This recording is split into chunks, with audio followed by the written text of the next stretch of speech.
happiness. Right. Well, and that's a really good question, is like identifying physical hunger. Like, what does physical hunger feel like? Because physical hunger can be a stomach growl, a nauseous pit in your stomach, feeling of lightheaded, dizzy, irritable, angry, headache, shakiness, trouble concentrating. Like, those are all physical hunger signals. A lot of us are eating because we're emotionally hungry, angry, agitated, anxious, stressed, tired, bored. A lot of times, emotional hunger will present itself as a rattling in your chest, where physical hunger is more in your stomach area. But a lot of us mistake the two because they're so closely located to each other. A lot of times, when you're like, oh, I need chocolate. Well, question number one is, are you hungry? So you identify what your physical hunger cue is and you look for it. And if it's there, then yes, you're going to eat.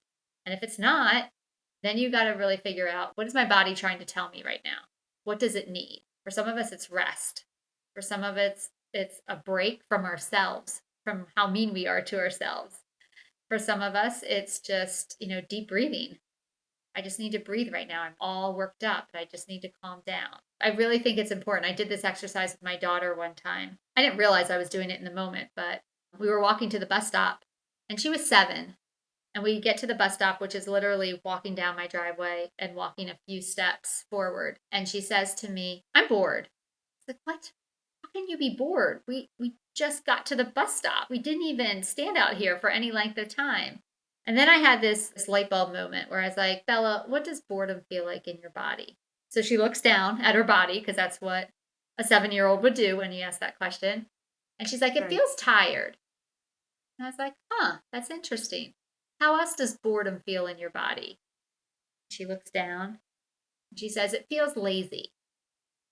And I said, that's a really interesting way to describe it. I said, when I'm bored, I get kind of antsy, like my body wants to move, my mind is struggling to concentrate on one thing. I was like, honestly, I think you're describing fatigue. I think you're just tired. But she's 7. Could she be not using the right language? Sure. Right. Or that's how boredom feels in her body. I don't live in her body. I don't know.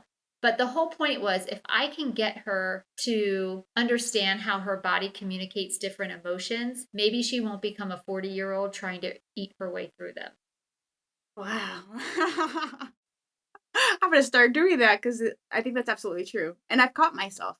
I don't know if any of our listeners can relate, but I've been there, like, even eating healthy foods, like angry crunching a carrot, like, like I totally eating my feelings because I'm so mad and I'm trying to be healthy. So there's the carrot and I'm crunching away. So asking myself, like, what is this feeling actually in my body? Am I really hungry? I think it's going to be huge. It's just a pause point. Is this really what I want to do? And the better we are at identifying our hunger cues. I mean, honestly, the reason why people gain weight, if you want me to break it down, I like to break things down really simply. We're either eating when we're not hungry, or we're overeating past fullness. I mean, that's really what it comes down to. We're either eating when we're not hungry, or we're overeating past fullness. And for a lot of us, it's a combination of the two.